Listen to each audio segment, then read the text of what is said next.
Welcome back to another episode of Being Human with Chris Walker, a podcast about just that, being human. How can we be a little more the human being that we really want to be, that true us on the inside, and maybe a little less that human being we were told that we were supposed to be? On this episode, we are going to talk about getting uncomfortable, embracing discomfort, and the fundamental need to get uncomfortable. So comfort, oh man, sounds great. I love it. Oh man, want to be comfortable all the time. But let's think about it. If we were comfortable all the time, there's this old saying that if you give a man a home cooked meal and sex twice a week, he'll let go of all of his dreams. And there is this yearning, like at a deep down level. If all of our needs were taken care of, would we do anything? But there is such a yearningness to be comfortable, but yet discomfort is where kind of all the magic happens. So if you think about it, if we stay comfortable in our physical body, like we don't put any stress on it, literally it begins to wither away. Muscle fibers begin to deteriorate. Our bone density goes down. And I remember my grandma at the later stages of her life, she just got so comfortable and she wanted to be cared upon. And literally she didn't do anything and she could walk and she was completely fine. And then all of a sudden, like standing up out of bed got tough because she just didn't do it. She got too comfortable. So when we think about getting uncomfortable, growth from a physical perspective, a emotional perspective, a intellectual perspective. So to be comfortable is to kind of just stay with where you're at. The comfort that is the box that you've created. And how do we then think, all right, what are we going to do to get uncomfortable? So if we think about it, if we want to get stronger, or we even want to sustain with where we're at, we have to allow our muscles to get uncomfortable. So every time if you do a bicep curl, or in yoga you do a chaturanga, you do a forward fold, what we are literally doing is we're bringing ourselves to an edge where we are creating micro tears within our body. So getting uncomfortable is literally tearing our body apart in a sustainable, safe, intentional way. And then our body builds itself back up bigger. It's saying, oh, what was there was broken apart, then I'm going to rebuild it stronger. I can't even remember which one. I think it was my right collarbone I broke.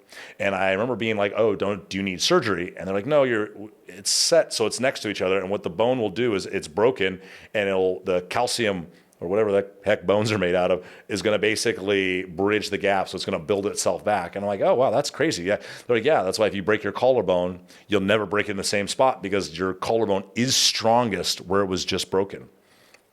So don't break your collarbone on purpose, but it's saying as we apply stress and get uncomfortable in our physical body through rest, through nutrients, becomes stronger. If we think about our brain, studying, reading, it can be tiring, it can be exhausting, because what we're doing is we're forcing our brain to get a little uncomfortable. It's like, okay, what you do know, what you have created as like, this is truth, we are now expanding that. We may even be challenging it. So maybe what we're reading is putting new stuff in, and that takes effort. Be like, okay, I got to remember this. I got to understand this. Or the new stuff that's coming in is counter to the old stuff that's already there, which is uncomfortable.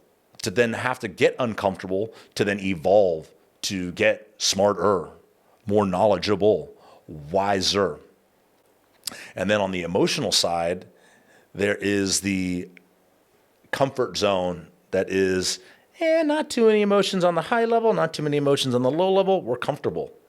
And if we stay in this comfortable thing, this is the amount of life. And if you're on the audio, I have my hands like super close together. So we think like a big frequency wavelength that's going up and down and in the middle. And you shrink that to just in this little comfort spot in the middle, which means if we're staying comfortable, we aren't going to feel the intensity of the highest highs of like, yeah, oh, so happy, so excited. And we're going to avoid the, oh man, this sucks, this is horrible, this hurts so much. But that means we're going to limit our capacity to fully experience life. So getting uncomfortable allows for growth. And what this growth allows us to cultivate is resilience, because what we are doing is we are actively putting ourselves in uncomfortable situations and becoming stronger because of it. So that means that if we put ourselves in uncomfortable situations and become stronger because of it, when the outside world presents us with a challenging situation, we're like, I think I got this shit. I use the analogy since I've been going back to the gym of squatting. So squatting, step underneath the bar, heavy weight on my back, go down. Oh man, this is harder. This is harder. And all of a sudden there's that rep and you're like, engage the pelvic floor, push my feet in the ground. And I got two options right now: fall over or stand up. Well, we think about how much of life is like, man, life's getting heavy. I don't know if I can do this. Oh man. Push my feet on the ground, engage my pelvic floor, and stand up or step forward. So we have the ability to have the resilience of when shit gets hard. Well, I did some stuff on purpose that was hard. And now when this other thing is hard that I didn't necessarily have control over, I have a sense of strength inside of me that says I can do this. I'm not going to fall over. I'm going to stand the fuck up. Next, what it does is it helps us cultivate creativity and innovation. Because if we think about it, getting uncomfortable, seeking discomfort, being able to handle discomfort is what is required for us to be vulnerable. Vulnerability is uncomfortable.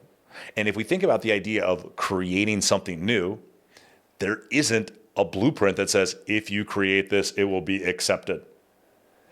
If you innovate this brand new thing, it is guaranteed to be good. It's not. And we can think about how many innovators and creatives were literally shit on completely. There's this old story of Monet and all the Impressionists were kind of looked at like the weird outcasts of the French art scene. And they used to have this thing, I cannot remember what it was called. Now should have prepared a little bit more for this. Basically, it's a thing that you get invited to, and it's all the most amazing artists that are there. And now I'm going to kill myself. I'm going to edit the answer back in. But all the most amazing artists will get invited to this, and they'll have all of their art everywhere. But the Impressionists were like, they didn't really view them highly in French art at that time. So maybe one Impressionist or two Impressions would go, and their painting would be up on the like very high, so no one could see it, or in some back gallery. And because they were innovating, but they were passionate about this thing. And they were so passionate about it, a salon, I think it was called a salon. There we go. They were so passionate about creating that they were uncomfortable. They were doing this thing that was like shunned on by the art community. Then they made their own salon, where they were the big fish in a small sea versus a small fish in a big sea. And now, Monet's selling for millions, and most people wouldn't know one artist that was at the other thing. But the discomfort of doing a thing that you feel passionate about, knowing that you might get pushed away, you might get told that you don't matter.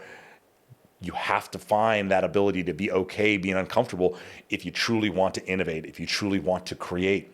If you look at dancing, I love dancing. And I love watching people dance. And I have so much appreciation for the top ballerinas, because in ballet, it is this act of precision. Everything is perfect. These ballet teachers are drilling, almost abusing these people in being perfection, perfection, perfection, perfection. But then when they come out and they want to actually be a ballerina principal or even a part of a company, there is these moments of expression and vulnerability that are what separate the good people that followed instruction, did everything perfectly, to the greats.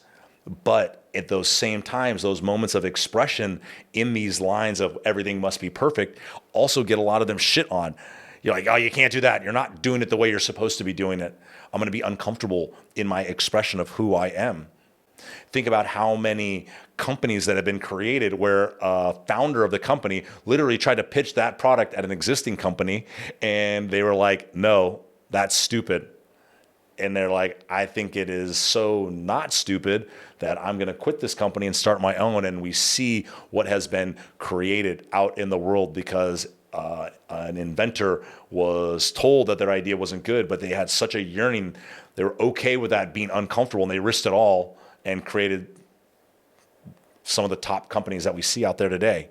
So it is only through being okay, being uncomfortable. And sometimes one of the biggest discomforts that we can feel on the inside is being different. Because there is a study one time where they had, oh my gosh, where they had they had 100 participants and they were asking them questions. And I want to say 99 of them were actors and only one was the actual target of the study.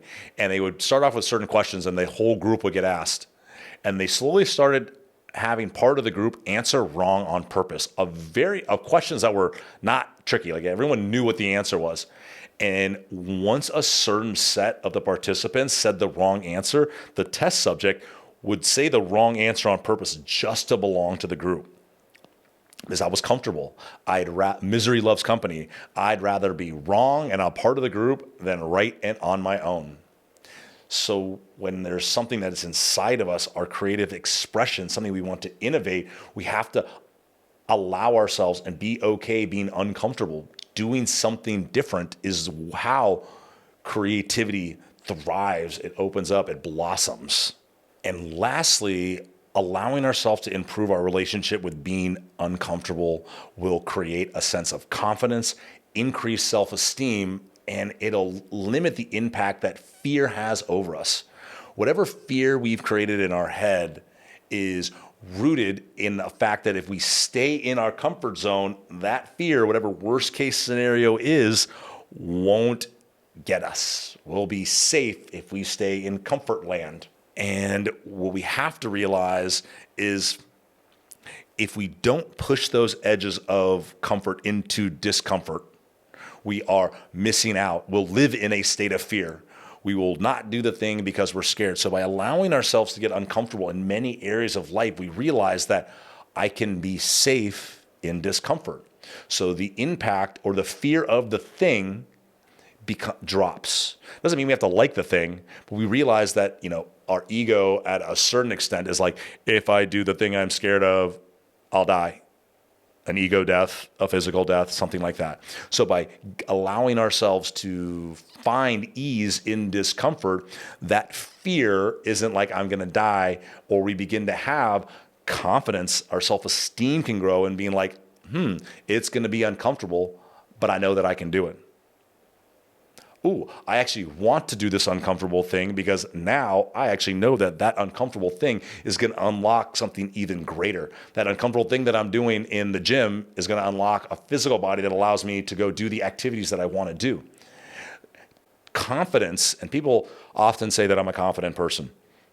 And I'm like, I got more worries than you know what to do with. I don't know if I'm enough. I don't know if I'm worthy. I don't know if she even likes me. I don't know if I'm going to do that. And then sometimes when I share at workshops that I do, when I talk about my fear of no one coming, I have my old childhood wound is oh man, insta sweat. One of my core childhood wounds is like, I don't think anyone wants to come to my party because I didn't think I was cool enough. I didn't think I was rich enough.